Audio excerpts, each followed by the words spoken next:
I'm now going to do the complete process of measuring a foot using the Bespoke orthopedic method in one go. Okay, so David, if you would stand on the papers. I've got two pieces of paper. I'm just going to do the left foot, but if I was doing both feet, I want to do them both at once, so that what I do here, and it's all balanced. So I'm going to roll up the trousers so I can make sure that I can see all around the ankle. And I check with the client whether the hose, the socks, or the whatever's being worn is the appropriate sock for the shoe or boot that's going to be worn. For instance, if David was going to have a fell boot, he might want to have thick socks on. So making sure that there's paper all the way around the foot, I'm now going to trace the foot with a pen. This pen is 7 millimeters wide. Now that's important to make a note. So just write 7 millimeter pen. And that's important because the point of the pen is going to be 3.5 or half of 7 out from the edge of the foot. So I need to know that the pen mark is 3.5 millimeters here, 3.5 millimeters here, and 3.5 millimeters here, larger than the foot. Okay. So I want the heel cup to be one complete sweep. So I start on the inside or the medial side, and I come around. And as I go, I make sure the pen is vertical and held firmly against the edge of the foot. It's going to do it in one complete move. Sometimes you'll catch the inner ankle bone, but that's fine, and that's done. This is a size stick, and if you don't have a size stick, you can just push a matchbox up against the end of the toe and mark where the bottom of the matchbox is.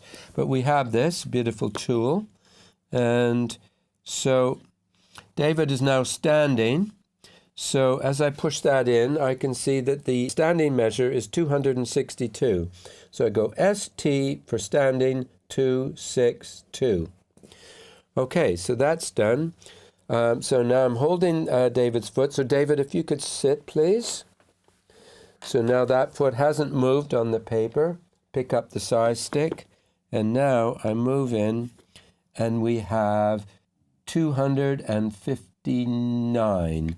So SI for sitting is 259. So what's happened there is when David was standing, his arch came down. You see how my foot gets long? And then when he sat, the weight came off, so his arch came up a bit, and so his foot got a bit shorter. So those two measures tell us the amount of spring that's still in the arch. 4 millimeters difference or 3 millimeters difference is very good. So no worries there. So now we're going to use the tape measure to do the circumference. Because David's sitting, I'm going to slide under, and there's the 5th metatarsal and the 1st metatarsal. Now, palpating in there, I can actually feel the joint in a way that visually you can't see. So it's a very felt process, and I can even move the toe and feel where the metatarsal ends and where the proximal phalange of the toe begins. So I can actually feel exactly where the foot is going to bend. And I lay the tape on, and I pull it until it feels right. See, I could go, as much as 262, but that feels too loose. Or I could tighten it right down to 256, but I think that might be a bit tight for David. So my feeling is round about 259 millimeters is the right pressure. Because the measure I write here will be the size of the last. The size of the last will be the size of the inside of the shoe. So what turns off the inside of the tape becomes the inside of the shoe. So I'm actually gauging how much pressure I want to have on that shoe. So I'm going to write 259. Then you remember the next one was behind the joint. So it comes around a bit because now I'm going at a slightly different angle. So it's still the fifth metatarsal phalangeal joint, the fifth ball joint of the fifth toe, but it's moved around slightly because we've moved around the sphere. But in here I'm palpating and feeling that little adductor hallucis muscle in there, the soft tissue. That's the going on of the foot. And we remember we talked about how that's where as the heel goes through the quarters, this is the part where the shoe is held on and where the foot can go into the shoe. So I'm feeling that, and I feel 249 is right for that. So I'm marking behind the joint and marking the fifth toe joint. 249. Okay, so just feeling along the fifth metatarsal, and I can feel the base. So behind the base is the peroneal notch.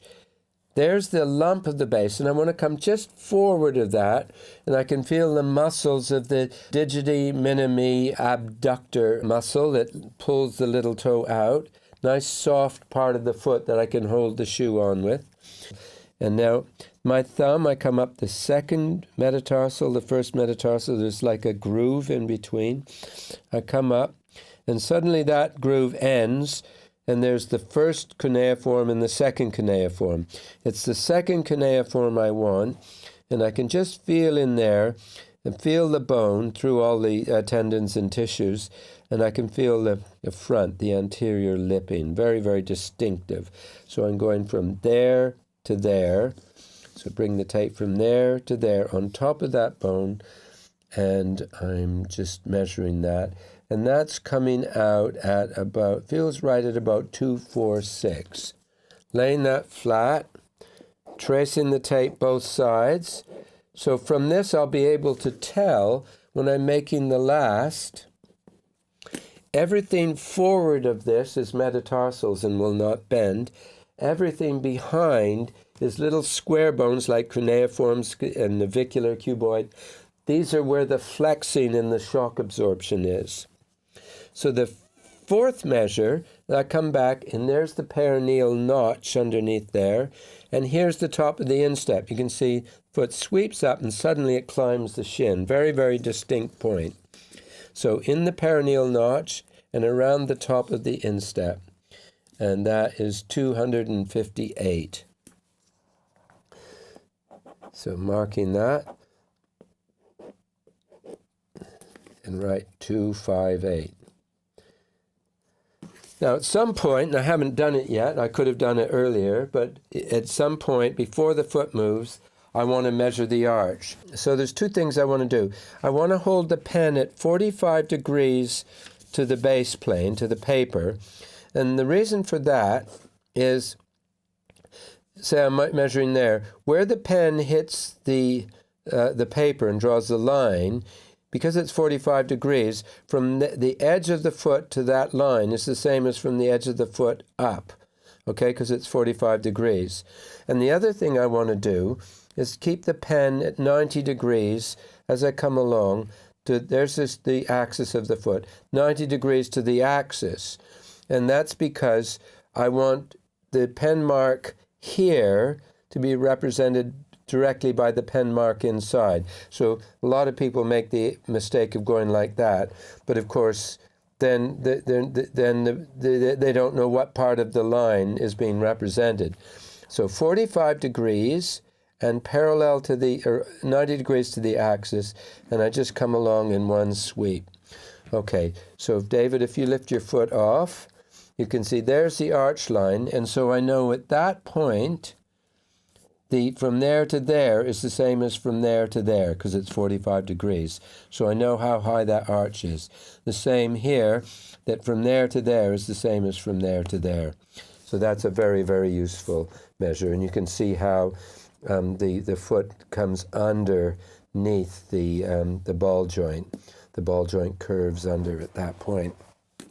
And then the fifth and sixth measures to finish are around the heel bulb. So the same points we found, the second cuneiform bone, top of the instep, are the points that we're going to use for this measure. So again, I come up, find the two metatarsal bones, come up where they end. There's the second cuneiform bone. Find the anterior lipping very accurately.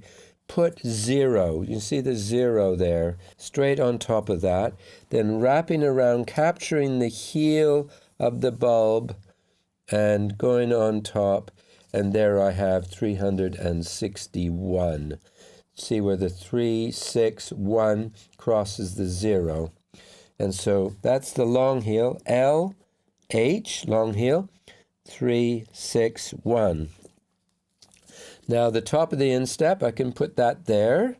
See that where the instep comes, ends, climbs up. That's where I don't want to go any higher with the lace panels on a shoe. So it's really important to know where that is.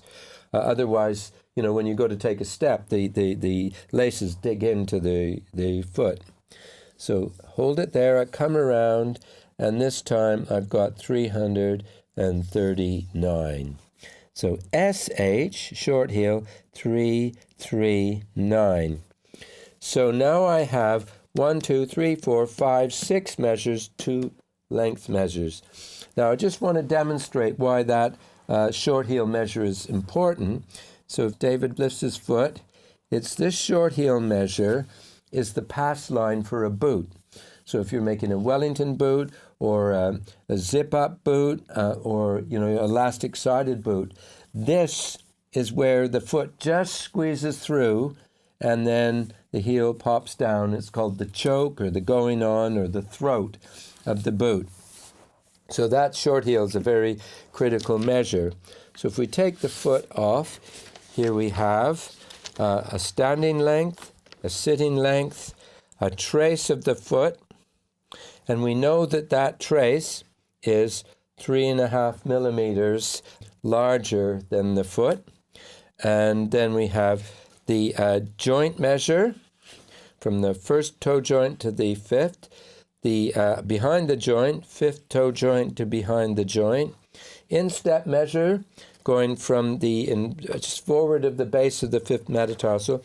So we know that the base of the fifth metatarsal is sitting right in there. That's really important to know. And that's wrapping around the first cuneiform. And then in the perineal notch is the top of the instep measure. And then we have the long heel measure to the cuneiform and the short heel measure to the top of the instep. So now I know that as we go up into a high heel, this gets further and further forward, but the bend line is always there.